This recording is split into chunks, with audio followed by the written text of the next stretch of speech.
we are all Ugandans. We need a working Uganda for all.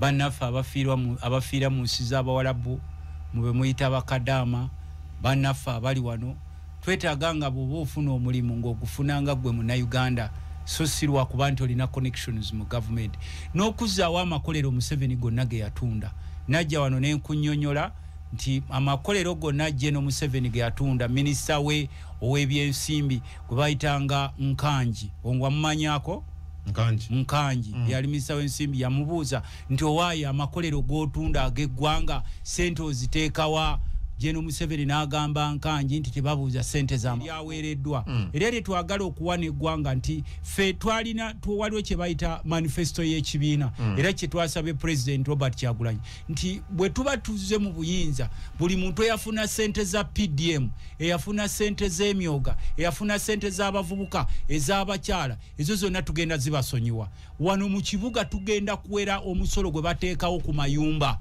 nti simanyi buli wozimba ennyumba oleeto owe ng'omusolo you deserve better services mu deservinga namwe okulya ku ssente yammwe ng'abawi b'omusolo era twetaaga accountability continuous accountability naye ne bateekawo record tax corrections naye ng'ate mwewola kati tuweera ki omusolo ng'ate buli lukya muba mwewola era nsanyuse bwe mbadde nzijja wano waliwo omukwano gwange yaŋŋambye yaguze emmotoka kiwulirize kino yandeeseeko nangamba onalebo ensi mugifudde ekimu ababaka ba parliament nangamba yagula emmotoka ye e South Africa ne bwe yagireese wano bamusabye omusolo $89,000 kyokka n'agikompealinga omusolo gwe basaba eri e South Africa gye yagijje nga bamusaba $15,000,000 n'agamba mulivinga mu nsi yawa abatono ennyo ne babanga babanyigiriza babataddeko emisolo egiri abunomo ono naggalawo business n'oli naggalawo business twate abantu tebagaana kuwa misolo n'ezo services muziraba amalwaliro tekyali ddagala amakubo gonna gaafa tewali kitundu kya ggwanga yadde abamu beekwasa nti abantu abava mu ankole bali bulungi neyo naye waliyo ebitundu nga tokyasobola ku accessinga gy'olaga mu kyalo era ensonga lwaki olaba nti owali kozesezza essaawa emu weekanga okozesezaawo essaawa 2 gwe nojja wano n'otunda ekitongole ky'amata waliyo kimanyi ekyaddaala corporation nojja wano n'otunda ekitongole kyaffe ekyakolanga enkumbi waliyo kimanyi enkumbi ekitongole ky'enkumbi ekyakolanga kyapaggoonya gwe nojja wano n'otunda ekitongole kyaffe ekyakolanga emitayimbwa kye bayitanga Uganda Machineries gwe nojja wano n'otunda ekitongole kyaffe ekyakolanga bulangiti kye bayitanga Uganda Blankets gwe nojja wano n'otunda amakolero ga sukaali gano gakinyala obadde tokimanyi nti gakinyala ago gonna zaali makampuni ga government gwe nojja wano n'otunda Uganda Hotels mwe muli Sheraton n'ozitunda eri wano Conference Center n'ogitunda Uganda Hotels zalina branch buli kitundu ky'eggwanga gwe nojja wano ayagaliza bannansi n'otunda banka yaabwe eya UCB kyokka eri Kenya KCB gyeri gwe nojja wano ayagaliza bannansi ng'okimanyi nti obugagga buva mu corporation oba mu bwegasi n'otunda cooperative bank gwe nojja wano n'otunda ekitongole kyaffe ekyagulanga ebirime ku bantu ekya produce marketing board gwe nojja wano n'otunda ekitongole ekyatambuzanga ebintu bya government kye bayitanga Transocean gwe nojja wano n'otunda ekitongole kyaffe ekyayitibwanga UCTU ekyalinanga ne bino bigundi gwe nojja wano n'otunda ekitongole kyaffe ekya fisheries gwe nojja wano n'otunda ekitongole kyaffe ekya Ujiru Uganda Garment Industries Limited gwe nojja wano n'otunda ekitongole kyaffe ekya Foods and Beverages gwe nojja wano n'otunda ekitongole kyaffe ekya Naitiru Seruganda nkumenyere ki Seruganda nojja wano n'otunda ekitongole ekya fisheries ennyanja zonna n'ozitema n'oziprivatizing kati ogamba bannansi nti n'ogenda kubajja abantu bagezaako okweyiyayiya bateekewo obuntuntu bwabwe obutonotono embeera eganya ettaka lyonna litwalibwa abanene abalina emmundu mutwala nga bwe mwagala wano nalabye ewaffe wano ekapeeka waliwe ekyalo kyemazigo abasajja baverire bagabagala kukitwala bambi bero sineki ne administration y'ekyalo babatutte simanyi ku Savannah Ruwero mwabakulu ba police Ruwero mweyingiza mutya mu byettaka mwafuuka ddi kubanga mukama wamwe yatugamba mu parliament aba police mulina kweyingiza mu ttaka mu byattaka tetuganya abasajja abanene beetaaga ebyalo byaffe okubitwala kuba sente tebali baziteeka naye gwe omukulu agala otwala ekyalo kyemazigo sibo tukusaba otte ku bigere bawandise ebibaluwa okutwala ettaka sayije mazigo kyalo kiramba kirinanye kisali musale wali ekapeeka waliwo abakyagala baleeta abantu ne basawo emmere y'abantu kakati bambi bano abantu balemesa ne ssentebe Wero si wanu babawandikidde ebibaluwa mutukwetaaga ku Savannah Ruwero police sibayi tukwetaaga Kampala ku Landigundi naye RDC naye waali sijja kuwayiriza nyabo ne tukusaba muyamba abantu baffe ebitundu ebisinga abantu babonabona navumye Nakasongolo omwe yasoose okunku ne mugamba sebo toddanga mukuba ku simu yange mugende muli obukunkumuka abantu balonda enkyukakyuka mwe mulonda bukunkumuka gomanyi kye bayito amagombolola abiri okugagoba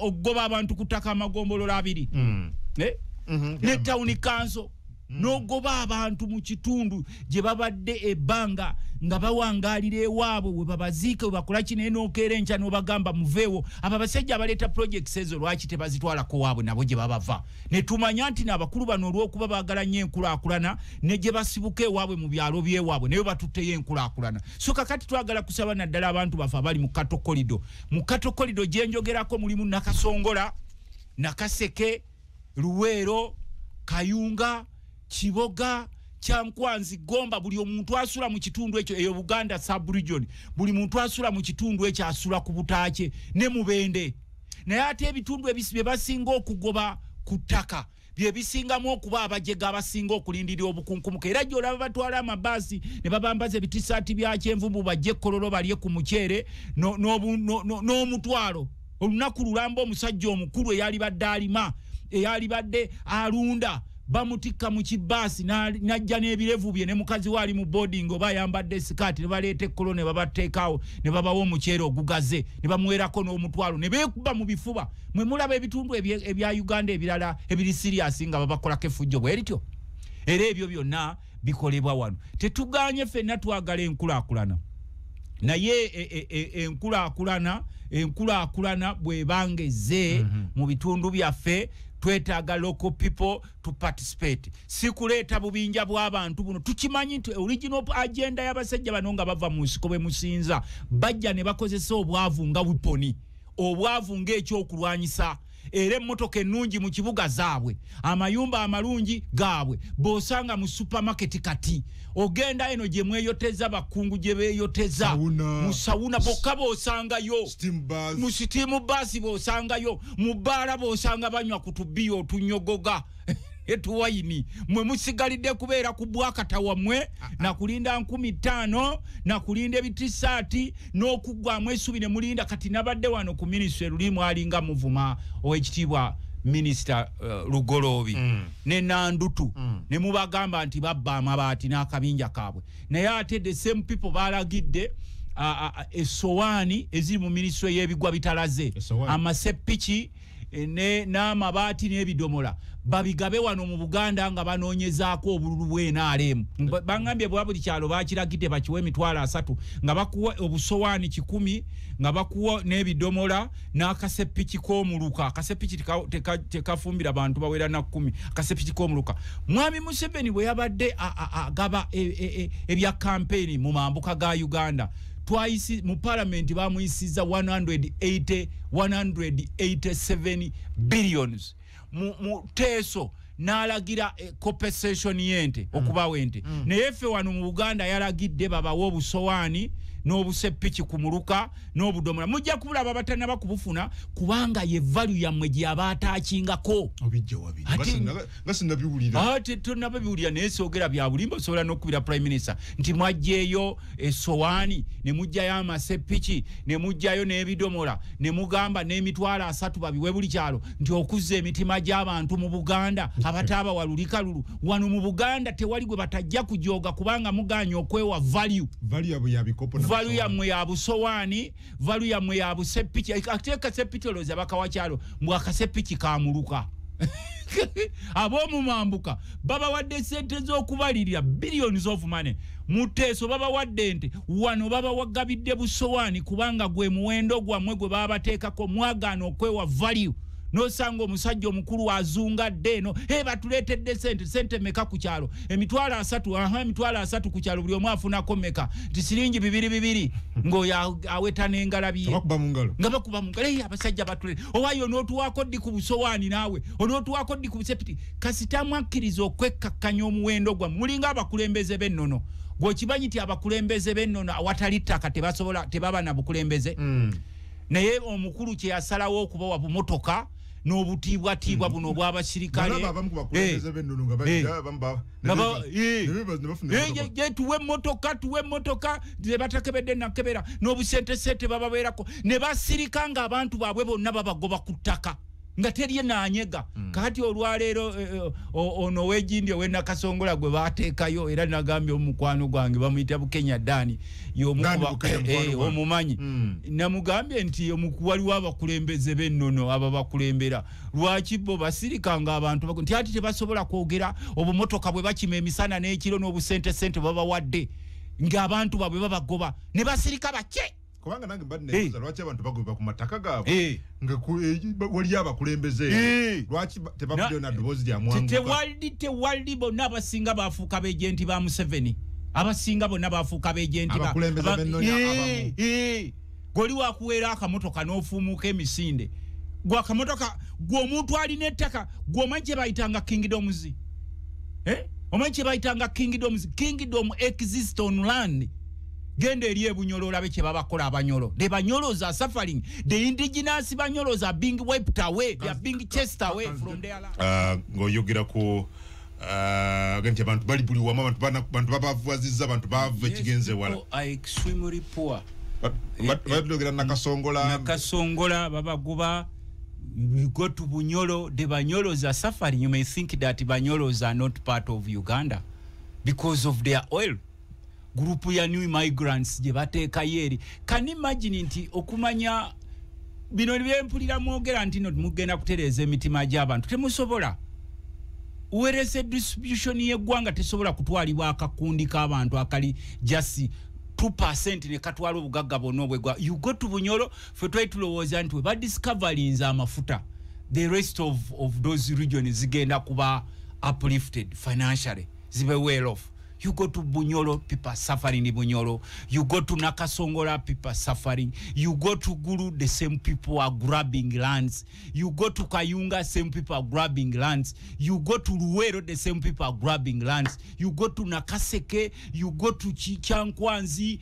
Ezo byonna byonna. Kakati ne bw'onabeerawo. Basula ku bwerende. Abantu basula tebeebase. Ebisolo byonna babitwala. I believe agenda y'okubba ebisolo eno waliwo abagirimanyiko. I believe as a leader okubba ente z'abantu is a program. Okubba embuzi is a program, especially wano mu Buganda. Tubalemese okubaako ne ke bakola tubafuula emmomboze mu nsi yaabwe oba abaddu. Kubanga bw'otunula eyo mu byalo mutukwatibwe enyiike n'ogamba be bano abantu b'engendo okulembera be bagabira obusepiki n'obusowaani. Someone has been in power 40 years emyaka 40 kyasobola okuddiza abantu busowaani na busepiki. Naye nyagoba abantu ku ttaka kubanga it's a gang of people. President Museveni yavayo n'alagira district security committees ekole ekyezo weewala ebigambo by'abasajja bano. Si district security committees ezitakola nga ziri kiri across the country toziraba nga zeewunyisa ebyalo ne babba kati abanaku tebakya owning land. It is becoming a policy. Ne bakubba eno kukyusa ebyapa ne bakubba n'eri mu byalo n'otuuka ng'ekyapa kyo bakikyusa dda n'otuuka wano basajja bano balina design gye bakozemu ey'okutwala ensi eno naye mmwe mwasooka ne mubitwala ng'ebyolubalato. They are everywhere. They are the only people who enjoy life now. Bogenda ku university era obukundi bwe bumu bosangayo they are the only people who can afford better education. Can you afford good education nga nebe muweredde baba memirimu? Era I was very surprised when nalabye General Museveni nga ayogera kololo bawuliriza abe naddala mu abagwamu essuubi abalindiri obukunkumu okuva gyali ng'agamba nti Wano waliwo opportunities. There are no opportunities in Uganda. Wazijjawo. Nebagenda UAE, nebagenda Warabu amalala, opportunities nebazireka wano. Olabe kyosiika kiva ku muliro ne kidda ku flying pan. Oba ne kiva ku flying pan ne kigwa mu muliro. Goba tolengera kigenda maaso.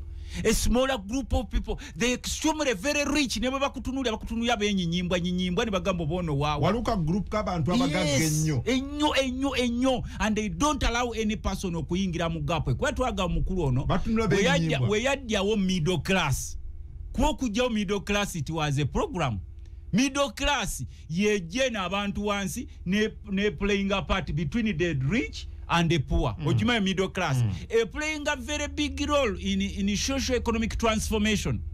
Ne wano ogamba abantu mutwagala mwegatte ku money economy. Money economy is for a smaller group of people. Onyingiza ku byagedde mwana Sebe. Nedda nze nkyakulaga eno nga tetunagenda. Nkyakulaga eno Ebunyoro. Nakasongola. Nakasongola. You cannot tell people nti balina emirembe ng'ewaabwe otuttewo. Abanyolo babona de banyoloza suffering mwajja ne muwekweka musimanyi mugenda kutereza bibanja bya Babu Saint landlords. Kumbe you came to own bunyolo. Oiro laba y'abanyolo abakola mu oiro. New migrants setumayinde gye babajja olaba sajja bali awo tebategerekeka yeeyita Sunday Peter tebali abakola mu where are the banyolozi? Percent kijje balina ebira byonna babibatutteko babakolera obuguudo kwe beewaanira tebabakkiriza kwogera. Can you be of the opposition inogende ye bunyolo notandika okunoonya akalu but either they hunt to kill you oba okukidnapping oba okukolako effujjo just like they do in Western Uganda. Netutuuka mu kulonda omukulu ono naga ntaddewo okulonda ne mu Western Uganda bakitegeera nti owagira opposition they begin hunting you either okutemula oba okukolako effujjo. Parliament wa municipal ye Masindi musajja mu FDC opposition. He survived to go there today. What you yogera municipal. I thought I'm talking broadly mu region. Si municipality, I'm not talking about the municipality. Ndabe nakuzo bali mabikajjo nayiseemu aka ku weekend neewunya. Buli wolaba ebikajjo is a sign of poverty. Neewunyiza nenge ebikajjo byatuse butie bunyoro. Eyo yonna ne wano batandise obireeta simanyi mu Luweero. Ebikajjo.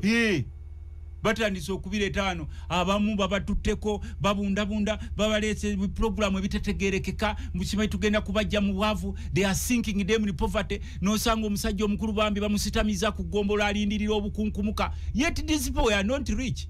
Gwe Museveni obugagga bwe baalina oba bagagga be yasangawo wano were they being given handouts? Tubawadde no president ne government ntandikewo sako tubawesa ebyo sako terina byeyamba okwo bayita okuzanyira ku bwongo wasangawo sako. Did you find Ugandans operating in circles? Gwe kati nkwecho okulabira ka abapolisi balina sako yabo je bayite Exodus. Kale kanjogere ku yamaje wazalendo mbulira wazalendo wekoze ku bulamu bwabo officers those tebasobola kuzeewola ozimujjako n'empaka ate okuzeewola n'oteekawo obukwakulizo nga n'obumu atambuza ebigere n'ogenda Kenya n'okomawo nga ozimulemeseza. You show me lives of gallant officers abakyusibwa sente ziri mu obwo busaako nga sina kugamba ba mukyalo nti gwana kikunyonyolako wano okimanyi nti ne bammanerenda mu Uganda yonna boogera olulimi lumu. Okay, all money lenders. So kakati ekyo ntandise nakyo we feel so bad General Museveni wasanga abantu bafenga bali mu nsi yaabwe bine byokutiisa nga abantu okubatemula okubawamba okulako. That's normal bijja kubeerawo era kati tewakyaliwo gwe mutemula abantu ne beeraliikirira ne bakaabaga mu muziike n'awambya muziike. But what type of attitudes are you propagating in this country? Kakulu Christian Tagambi, thanks for the show. I'm streaming live from the United Arab Emirates. People power, our power. Protesting. Kakati gwe nkugamba nti bwe muba mwagala okutegeka eggwanga lino kubanga lino eggwanga Mwami Museveni yeye eraga wali nti ayagala obukulembeze na paradinga ne mutabani we Jeno Muhozi na paradinga ne muzukulu we bonanga bakutte mundu mbwayagala kutukola kukoteeka wano bwakabaka bwakabaka twabagamba temugenda kubuzimba kutaka lyabajjajjaffe bwakabaka busobola outside Buganda or Uganda president ayogera nkonti ateste anti ebikolwa buli kulonda ebikolwa why do you think nti ne kati tugenda mu kulonda lwaki olooza abaana babawamba you say you are powerful why are you kidnapping your opponents who are less powerful why do you kidnap your opponents why do you threaten every Ugandan mufetwe tutegere mundu there is no person who monopolizes violence bana Uganda basobola okubeera ne bakuuma emirembe ne bagamba fete twagala kutemulwa kubanga kati nze ng'omusajja aveeru were na kaseke buli wetuba tulima tugwa ku ngumba z'abantu bafa abafa n'obuwanga noyita ku ebijjukizo twali baddeyo na byamakolero ne tulina bya buwanga bw'abafu you are in power 40 years totulekeddeyo yadde kakolero nako nolimba abantu beruwera akakolero kenanasi wali okalabya abekikyusa akakolero kenanasi nolimba abenakaseke tugenda kubawa amakubo kati gotero gende engoma eyo waliyo batutte ettaka lyayo lyonna era baagala na kugifuula disitulikiti yaabwe bajja batematema mu poliisi yaabwe ya divide and rule tubatemeteme ku mawanga tubatemetemere mu madini tubatemetemere wano n'engoma ekyo si kituufu anti nze kyenkugamba kyekiriwo engoma president amaze ebbanga liri ng'avumirira sectarianism anti ja practicinga differentiate between what he does and what he talks about atya is on record era agamba buli omu genda ofulumye ku nkala z'abakozi ba government be executive directors ba DPCs ba kao ba afulumyeko ku nkala lezo parliament ze yakasaba emirundi 10 ngabo bazisaba kwolo mugenda parliament bajadi janinga Sandai obagwe badambula bamugamba tuwe ku lukalala lw'aba CEO abakulira aba executive director abakulira ebitongole by'eggwanga otuwe olukalala lw'aba DPCs otuwe olukalala lw'aba kao buli we tukisaba mu parliament nga parliament bajadi janinga Sandai mugenda okudanga mugenda mu bali mogera kwa reporter ya Equal Opportunities Commission Equal Opportunities Commission ne tubuza da eriwo tetugyetaga na kubiwulya kubanga it is meaningless. Where are the equal opportunities in this country when you have a cocoon of people abalina ku accessing emirimu gyonna gyabwe be balina ku accessing a better education be balina ku accessing a better housing be balina ku accessing better vehicles be balina ku access all opportunities internally and externally where are we era be balina ku accessing lakes gobadde okimanyi nti n'ennyanja zaffe tetukyakirizibwa kuzivubako ze twazaalibwa nazo ennyanja zaffe enzaalirwa nazo naziri released to a smaller group of people ndabakoba amagye bakanti bakuuma anti abamagye bakuuma bali abazirizinga you cannot access lakes zino ze twazaalibwa nazo ezaffe wano nga n'olwaleero abatufuga okugenda okujjano mu Uganda okuva mu bitundu gye baava nga bazisangawo with the indigenous people we can no longer access those lakes baganti bageza okuziyiza nvubandi envuba embi oteekayo magye we have marine police gye twayisanga parliament tetujja empoweringa era amagye gakola ki ku nnyanja nga tulina marine police because lakes are a business omusajja adiscoveringa nti sente eziva ku nnyanja mpitirivu nnyo kuba bano baatega nti buli wava sente be balina okubeerawo era enkeera ne bwogamba nti obusabwe nte buvaamu sente mpitirivu ng'ogenda okulanga bateekawo Cowdown Authority ate ekyekuga kyekiriwo nga bateekawo Cowdown Authority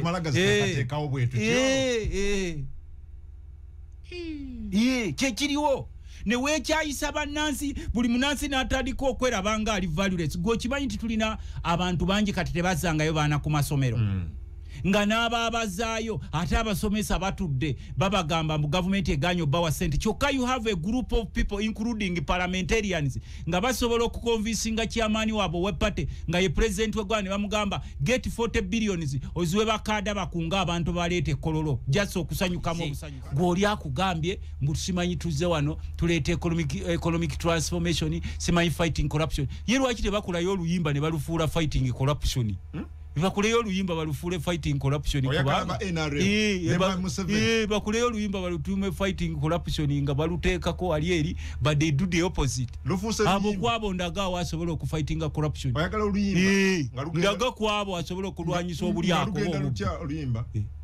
fighting corruption inale mbinga balutu bateekako mufo kyokwemenyanga the same stories ze bajja nazo mu kirana mukaga oze wano kubanga zijukira mu 10 point program ya kirana mukaga eliminating corruption eri namba musanvu why toilo kitolufula nengo obubbi bweyongera kukula abajja babba milioni emu ne badda ku milioni 10 ne baba ku milioni 10 ne badda ku billion kati babba trillions kyenvudde nkugamba nti omusajja yagula leere wagoni golowooza yaliweka n'atuuka n'okuyimirira ku parliament n'agigamba nti receipt yiino mundeese mu kakiiko naye egamba nti once goods is sold not returnable naye ng'ati nga mu tteeka lya government tugamba before you make any purchase of any government property you are supposed to do due diligence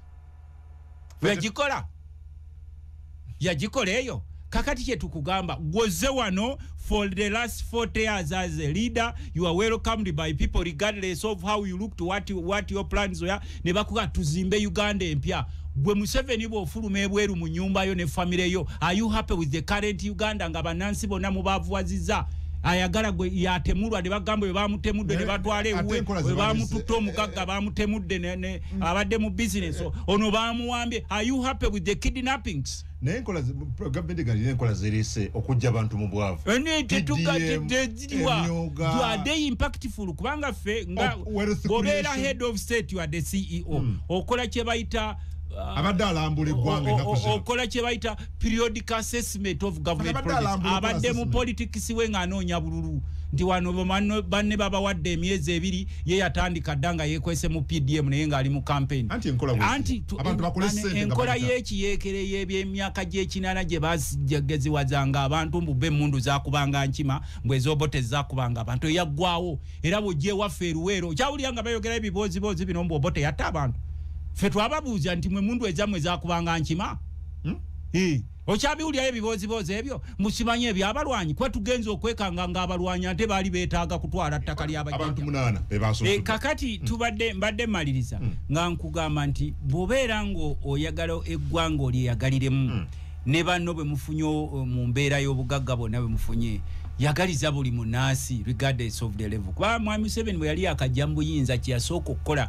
ekitukalubiriza ng'eggwanga okulaba nti buli munaasi kati ye yaguza lujongo gyeko akabinja ke kwe kutta gye bayita middle class buli nsi yonna yegiyamba okutuuka ku GDP etegerekeka ebyo bye musoma bi GDP fe tubira kakati wano balimba Mwami Museveni bana abamubbako sente waliwo omusirikale omu mukwano gwange wamaanyi namugenda naye afande ono omusajja yene talaba ne intelligence noleeta abantu abasaze okuva mu NUP nga bonna bambadde t-shirt za Kyagulanyi mpya ne NUP nete wabalabye anti naye nga bonna bambadde t-shirt mpya nga kuko n'omusajja gwe baali basibye bayani mu Rugini simanyi mu Rugini mu Haidin sanya kati oyo yenna mulabye naye bagambe baleesa abasaze okuva mu NUP bayingire naale mu geena lyabwe naye nga bonna bambadde t-shirt mpya bonna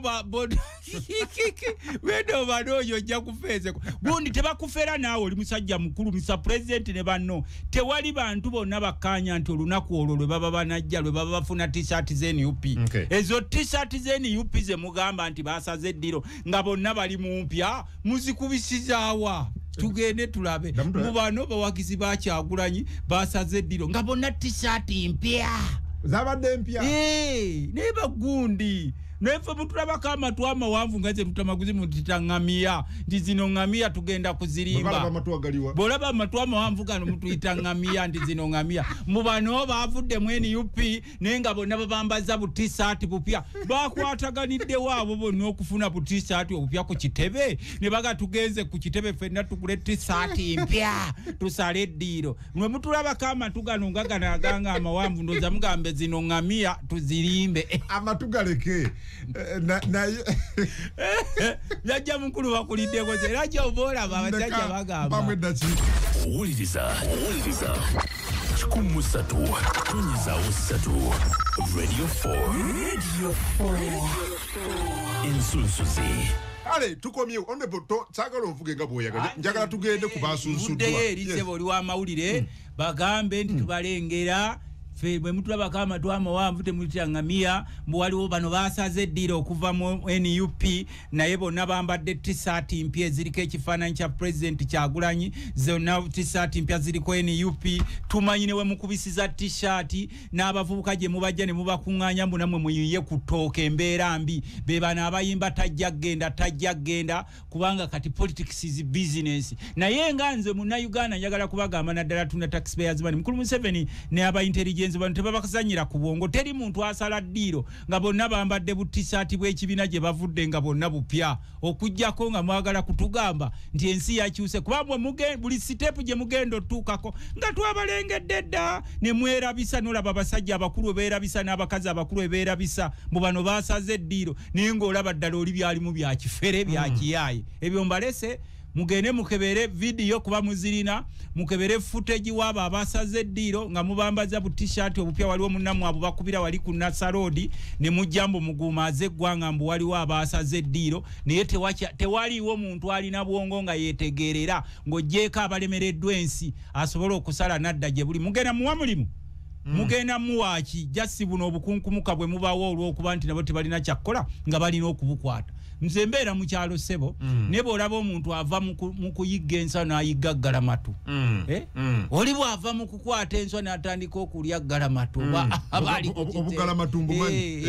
ali ku kisenge kati olaba bakama baffe muvudde mu kuyigga enswa muyigga galamatu omunaana abasunsuddwa okuvuganya mu kalulu kano babano oyina Joseph Mabirizi wa Conservative Party, Mugisha Muntu wa ANT, Bobi Wine wa NUP, Yoweri Museveni wa NRM, Frank Abulirwa wa Revolutionary People's Party, Mubaraka Munyagwa Commonwealth Party, Robert Kasibanti National Peasants Party, Nathan Nandala Mafabi wa FDC. Webati bali munana badembe okuvuganya Uganda yaffe fena. Uganda teyatandika naffe tegenda koma naffe ejja kubaawo era nga tugenze ebeerewo era ffe kye tubasaba nti olw'okuba constitution empowering buli Munnayuganda alina ebisaanyizo n'obusobozi. The regime apologies, don't panic, don't kidnap these people's supporters, don't kill these people's supporters. Kuba nalabye kye mwakoze nateete ne mukuba omuvubuka ono omuyimbi gwe bayita Mukunja Tasera ne mukuba amasasi n'abalala be mwawambye abakyali mu nkomyo. So ate nateera nga bwe nakugambye nti waliwo abavuganya aba competinga n'abagoberezi abali mu competinga. There are only two serious competitors. That is His Excellency Kyagulanyi Ssentamu and the incumbent Yoweri Museveni. So it is the rest are followers. The rest has been Museveni. Abaliwo beesimbyewo bwesimbi nga bolaba nti kumbaga tekubula komperekeze. Ne Nandala? Nandala wa FDC. Kiki kyolaba ekyenjawulo kyagenda okuleetawo. Era singa babadde serious nga abo bankyukakyuka nga baffe basayidi eno yankyukakyuka baali badde beegasse kwoyo munnaabwe gwe balaba abasinga amaanyi. Kubanga these people are just competing, they are not. Ukitegedde sebo? Bali mu mulimu nanka. Oyina jeno muntu. Talina kyasobola kukyusa. Yali muduumizi wa je. Muduumizi wa je, so what anyone who can be a commander of the army.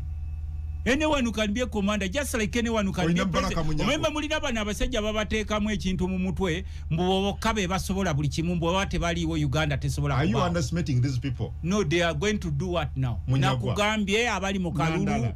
The serious competitors are two. Oli incumbent akozesa state resources ne His Excellency Kyagulanyi Ssentamu. Era kyova olaba tewaliwo muntu wa anti gwe basobola kuwamba. Wawuliddeyo wa anti gwe bakidira apinze? Wawuliddeyo ow'olusaniya lwa Munyaga gwe bakidira apinze? Wawuliddeyo ow'amafabi gwe bakidira apinze? Kakati Museveni knows a serious competitor ye Kyagulanyi Ssentamu. That's the reason why nti ne bwasanga omwana weni yupinga yambadde ovulo enkeera bagenda mu parliament ne bagamba ovulo kyambalo ky'amagye ne basanga omwana nga yambadde engatto ya Timbaland ziravuka ze bazinyamu amazina ne bakeera enkya ne bagamba Timbaland kyambalo ky'amagye ne basanga ebikola bye tuzze tukola for so many years ebya parade mu bana abeni UP bakuba parade nti kuba kikolwa ky'amagye. Okitegedde ekyo?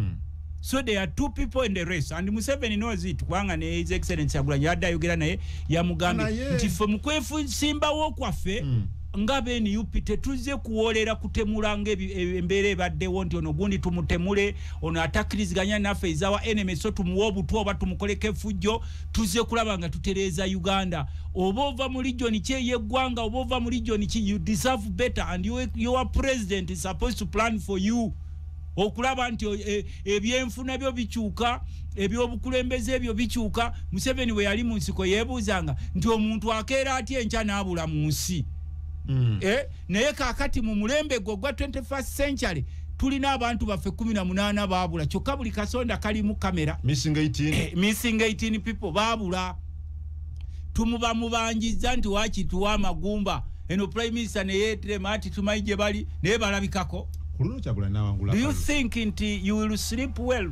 Abantu bana abaabule 18 olowooza kijja kuggweeraawo. Do you think Mr. Museveni won't defeat you again? No, Mwamwegeza mululi mu 2021 and he flowered you. Yafuna obukadde mukaaga n'obugwamu Mwami Kyagulanyi yafuna obulu busa. What sort of flowering are you talking about? Nafuna obulu million 3. Mwami Museveni yafuna obulu million 5. Enjawulo y'akalulu kano n'akawedde twalina essuubi mu kooti naye kati kooti twazigaddewo. Don't expect us to go in the courts of Uganda zine ze mwateeka mu nkwawa zammwe. Olida ze mwogera mb'omulamuzi ayogedde mbusimanyi the effect of substantiality could not make any changes. The substantial effect could not make any changes more. Ebyo byonna tubimanyi. Eyo sikopu kye muba mugenda osoma nga akaluka wedde yonna nje nkubuulire gye baagala okusoma mulundi guno. Before you meet the people power, because His Excellency Kyagulanyi said so mugenda kola the people in power fear people power. Okay, mugenda kola mutya boga. Tugenda kuwangula. Tugenda kawangula kawedde. Do you see us panicking? Abali mu regime for the last 40 years, they are panicking because they are kidnapping people every day. So you're not panicking? Will you say you are powerful? Olina amaanyi mangi okozesa sente mundu bikibuli security agencies zonazo okozesa. Why are you kidnapping the opponents? Abanafu ate oba okwata baaki. Notandika okujingirira ebisango ono sibayitwa musanze ne kagundi ka Nairo Carter nakyo kyamaje ono twamusanze ne saati emyufu bwe tugira bafeeno mwena alemu tulabira ddala omusirikale awedde ono twamusanze ku poliisi ebyekwaso bijja kubeerawo naye nkubuulireko revolution bwetandika simwe mukuŋŋaanyiza obugagga wali olabyeyo omugagga alwana. Have you ever seen any rich person fighting for any battle? Abavu be balwana olutalo lwonna era n'olwaleero ne boyita abeenaalemu abava mu nsiko mu 86 bootafiire n'omugabo waliwo omusajja akuba essasi abuuza passport yange eriruddawa kubanga takyasobola naye ono fuutu soja talina kyafiirwa wamugobako emirimu gyo gijjo abakadde bo bagobye ku ttaka lyabwe gye yalirimye buli kiri mu ggwanga okyeddiza omufudde emmombo ze ne bw'omusanga avuga bodaboda zonna ozijuza ku police station zo talina kyafiirwa naye nkugambe genda ondageyo mu history y'ebyafaayo nze kino nakisomako ndagayo mugagga alwana mu 86 mu nsiko ng'alwana olwaleero mugambe nti waliwo ekyasa ekivuga osobola okugenda n'ogwa kavaga nti mpa passport yange yasunsuddwa agenda kunoonya kalulu. Yes, he's a Ugandan. Bannayuganda abagamba ki? Ebigambo by'abagamba mufune endagamuntu era nawe nofune endangamuntu ne bazifuna era ne bamulonda nga bwagamba era nawangula nga bwagamba okusinza ku ye gate yalangirirwa dynamics zikyuka muina guarantee dynamics zikyuka kubanga Napoleon yalwananga entalo walwelo yebayitanga Moscow campaign. Olidde wali ogikyomyeko Moscow campaign Napoleon bamwogerako nti omusajja oli okumanya kubanga Omufalansa oli emmundu yakubanga buli kingi n'amutuuza nga bwe muwaana bano abasajja abava mu nsiko z'eruweero ne babalowoozesa nti be bamanyi buli kimu naye bamuteekerawo gye bayita Moscow campaign. Abalasa ne bamugamba muleke bamutenda bulijjo nti atutemulira abantu baffe mu region ya Europe n'akola buli fujjo lyonna mumutulekere kati tuli mu Moscow campaign. wali ogisomyeko genda osome ku history wa Europe kati ebiro bino bye tulimu gwe wali webuuzizza lwaki ne minister atambula mundu bagikochinza abamwerekera atambula bazikochinze kubanga lizaabwe ne Kajegere bazesibye mu bulago oyinza okulowooza oli eri bayitayo bati eri Somalia eri e Congo Ituri Ampuliriza kanzi Omukampala ayinza okulowooza ali Ituri ali mu Kampala buli omu bamulekera ne Kajegere zibuli mu bulago bakutte bati bonna walina okuza tuli nti nabo balaba embeera gye bayita eya people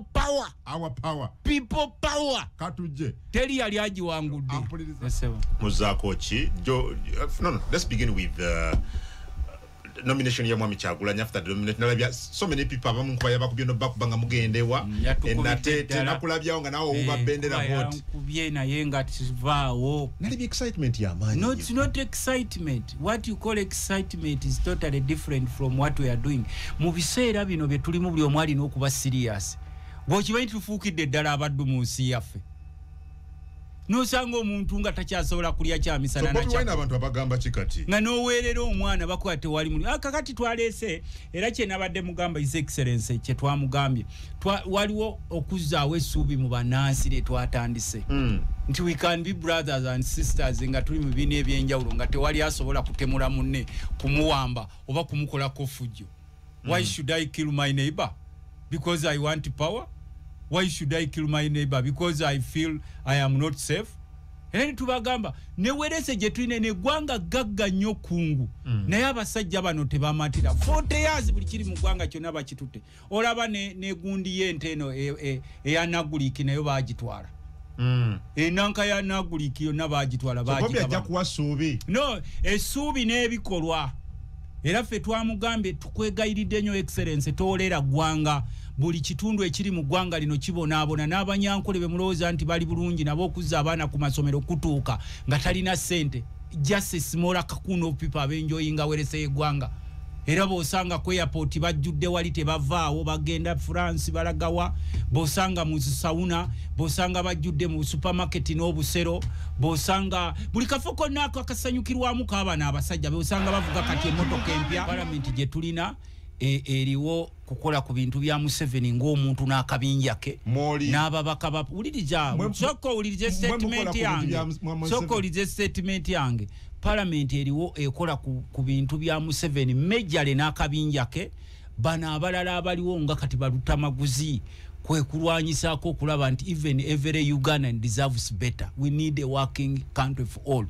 Kakati bw'ojja olunaku lwaleero n'oyimba ezo emboozi zaabwe ze baava nazo mu nsiko nga mwebase mutuze kulwanyisa bwavu okulwanyisa enguzi ani asobola kwaba okulwanyisa enguzi akwabo mbuulira asobola okulwanyisa enguzi kubanga bwe bagirwanyisa they don't exist. They cannot exist. Kasita balwanyisa enguzi oba obubbi oba obulyake they can't exist. Tuli at a crossroads because of looting in this country. This country is extremely rich from all corners. Wanchaza wano nenkugamba nti General Museveni we yali agenda okutongoza ebbibiro essimiro lya Golodi asinga kati mu nsi yonna kubanga baatugamba Golodi ali ebusiya bamuyita class 1 oba AAA type. Era ne bakugamba nti sono Golodi owa bulijjo gw'osima mbusepiki. They are rocks in Busia. Walabayo kansala w'ebusiya oba MP oba area leader waayo nga bagenza okutongoza okusima Golodi w'ebusiya. Why didn't he invite them and instead he went with the Chinese? But he wants more 5 years. No, which 5 years? To do what? Which you have not done in 40 years. You want 5 years to do what now? No, you tell me katinga gwe omugoberezi we oyinza okuba toli muwagizi we naye ng'oli mugoberezi to do what? Anti yakujja kubulidde. To do what? Okwongera okutumbula ebyobulamu. Kutyanga ngaddi wali obitumbudde. Watusanga tulina National River Hospital emwe ye Mulago gye tukyalina era kati kye tulina okyotukoledde ekinene nnyo nti n'abalwadde kati babe basaawo ku kaseminki naye malwadde nga kawempe tegaaliwo kiruddu tezaaliwo obo babuyita busiikirize ya been in power for 40 years ngoda go busikirize go wangano kuita wano shadow minister era sikyogera ndi shadow minister wetaka kati eyo bakulaga shadow sipito now do you know my set abasajja bano zebewoze you know the current public debt as it stands. I think it's more than 100 trillion.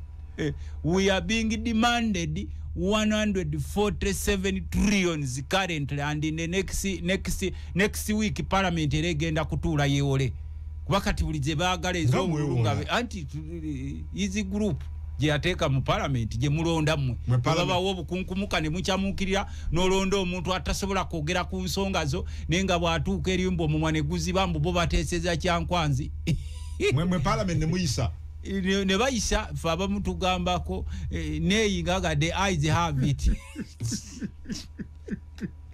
waliwo yagambye obato yagala genda wetuge the eyes have it waliwo nti president bwe yabadde ayogera ku kulwanyisa enguzi yabadde kakiko k'ebyokulonda wali erweza naye mbu nga lubowa awabbibwa trillion namba wamuli kinyana mbini mubuze nti lubowa yatandise n'aba kati Museveni tetumunenya. We don't blame Museveni because Museveni is running Uganda as a private company, as a private budget estate. When you people, you Ugandans, mwe mwogera ki? Kubanga if himself is an individual na yali yakubulamu. Nenga atadde using your mind. Ebitongole kyebyo. Ani abani ababikulira. Bani ababikulira. Mbosanze beti kamya ijijimbo akutta ababbiba wano. Ngani go yali akutta ali serious. Mpayo kumubbi ali serious kuba tubalaba ali ne baleeta nti ono yabbo bumbi bitano ezali ezaidi n'abula ono yabbe eza internet go kimanyi nti twewola sente more than 800 billions okuteeka internet in all corners of Uganda obadde okimanyi we borrowed 800 billions to put internet in all corners of Uganda and the money was passed naye genda obuze gye zaalaga buuza IGG you're making a serious revelation nga parliament mwaisa over 800 billion more than 800 billions to put internet in all corners of Uganda. Nezisibwa. When was that? Ni ukadagazi regime ku tennis parliament ene wedde. Na yegendo obuze ne wifi twewola mwewola. Omusajja watuuka eri kagamba Uganda yampomera munonga Uganda yampomera munonga. What? 800 billion. Yes, more, not 800, more than 800 billions. Kwaze twasoko kwewola towards 700 something. Netudamune twewola neda. And again you have borrowed for the same gundi. This under this parliament. For what now? For internet.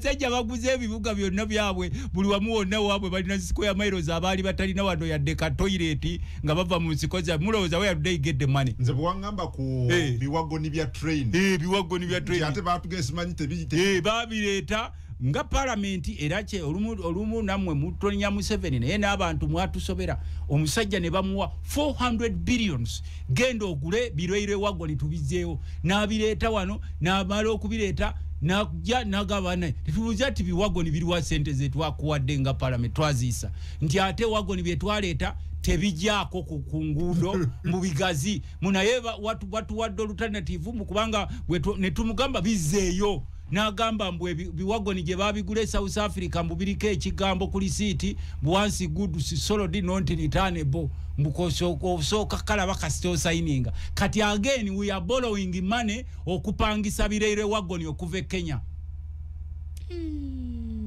That's the country where we are.